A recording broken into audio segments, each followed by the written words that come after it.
Welcome to Grassroots Takeover, the show about people making everyday revolution. With me, Mark Weaver. And with me, Alison Playford. Grassroots Takeover is a listener-supported show. If you like what we do and you want to support us, go to patreon.com/Grassroots Takeover.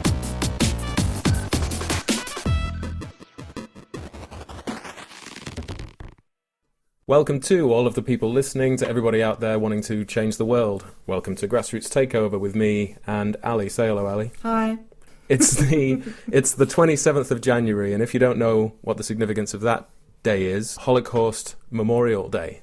This is the day that around the world, people of many different creeds perform various types of remembrance actions. It could be very spiritual, very somber, it could be very political and very feisty. And we're going to speak to person who is heavily involved in that movement, but is a unique voice, someone who is a leader of direct action, of collective action, of powerful and fierce rebellious action, and he's going to talk to us.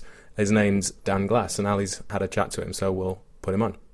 So I'm here with Dan Glass, fantastic London activist who has been working with an organisation called Never Again Ever. Hi, Dan. Thanks for having me. You're welcome. You're welcome. Could you tell us a little bit about Never Again Ever? What is it?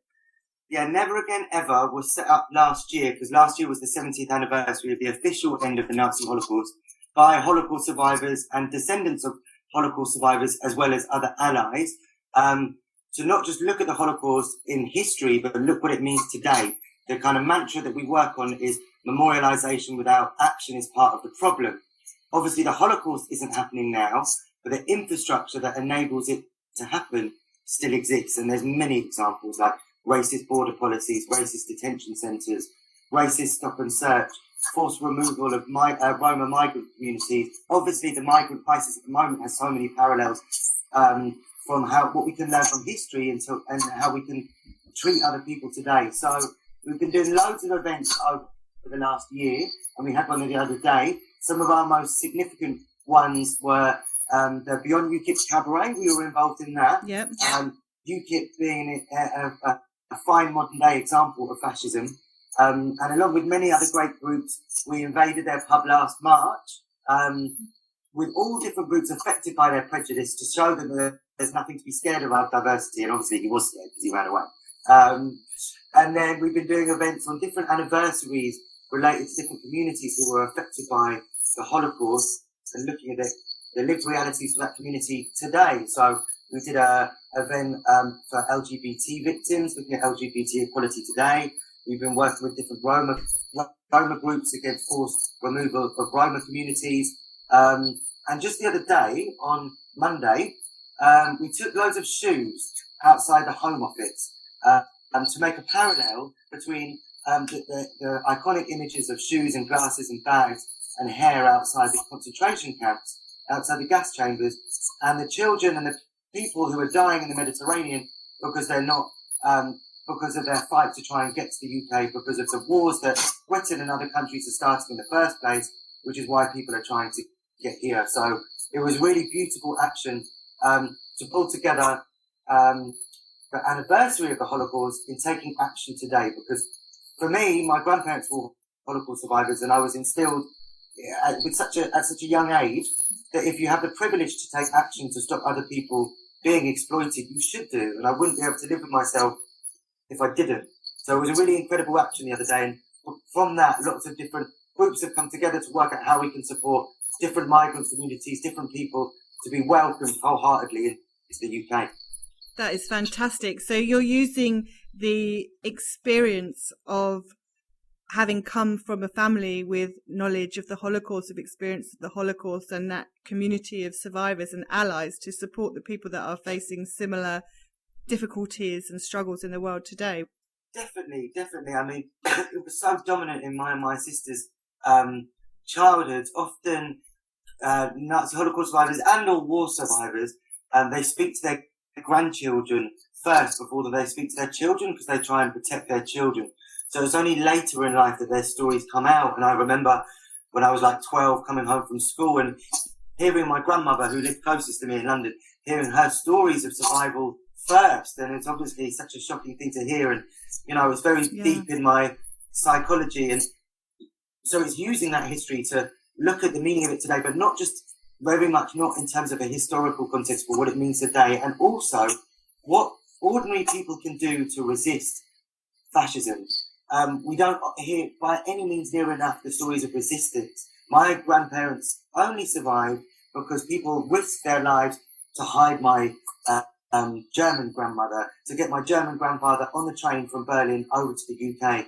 My Polish grandfather was in a labour camp in Siberia, but my Polish grandma, who I was closest to because she lived nearby, she was helped by the underground Polish resistance movement to go into hiding. Unfortunately, she was a nanny in a Nazi household for 5 years, which was obviously traumatic. But for me, it's the stories of how ordinary people risk their own lives to help other people. And that's exactly what we need to do. We need to put our minds and our bodies on the line to help migrants in need, to help Roma communities, to help LGBT communities who are still affecting LGBT hate crime. You're looking at what's called, in theoretical terms, is the Holocaust hierarchy, whose story gets told. And obviously the Jewish narrative is most strong in the history books. But just because it's not, every life is as important as each other. And yes, I come from a Jewish background, but I'm also queer, so they're equally as important for me. I've got a lot of friends who are affected and who are living with different mental health issues. I've got a lot of Roma friends. I've got a lot of friends who are affected by racism and white supremacy. So all of these different areas still have injustice today. So we've got to act on all of them. And I absolutely love the phrase that you use, which is no memorialization without action. Yeah, memorialization without action is part of the problem. It's actually Holocaust Memorial Day today. We did our action 2 days ago because we didn't want to interrupt all the activities going on today. And anyway, the Holocaust survivors that we work with are just so busy in lots of different events today. But I'm critical with a big C of a lot of kind of mainstream Holocaust memorial. There's a term called Holocaust piety, which is that you can only ever look at the Holocaust in solemnity and prayer and quietness, which is one way of dealing things, and I wholeheartedly understand why people want to do that. But it is also quite paralyzing, and it paralyzes people in fear and in guilt. And we do not need to be paralyzed into inaction in the current political climate. We need to be active and full of fierceness to take on the injustices happening today. So what we use is music and cabaret and protest and direct action and creativity to bring to life people's spirits to be able to take action today. So that's called Holocaust Impiety. And in fact, where part of the inspiration for the Beyond UKIP Cabaret came from was looking at the history of cabaret and performance as a tool of action. In the Weimar era in Berlin in the 20s, I think it was 1910 to the 1930s, that was a huge spirit of people coming together and resisting conformity. Of course, it was very much part of the gay and the queer and the drag community coming together, and we're using the spirit of that era of cabaret as a tool for protest in action today, 71 years later. Well, I couldn't agree more. If people are wanting to support what you're doing, how do they do that? How can they get involved? It would be really great for anyone who wants to get involved to get in touch. Initially, Never Again Ever was just for the last year for the anniversary, the 70th anniversary. But clearly, issues of multiple oppression, injustice, fascism are far from over. So we've got a whole program of events this year. Our website is www.neveragainever.org. Our email address is neveragaineverever@gmail.com. And our Twitter is neveragainuk. Thanks so much, Dan. I love Dan Glass. He's such an amazing, inspiring activist. And he was saying something really interesting, actually, that I wasn't able to broadcast because we were losing his Skype quality. So sorry about the Skype quality. But he was making a point that he really liked the name of this show, Grassroots Takeover, because he was saying that even during the war, it was the grassroots action, the people's action, that was what really saved the day. The government would have you believe that their strategic and military successes are what won the war, when actually Dan's point was that it's the people's action and the individual civilians and all the different things that people do to help each other and support each other.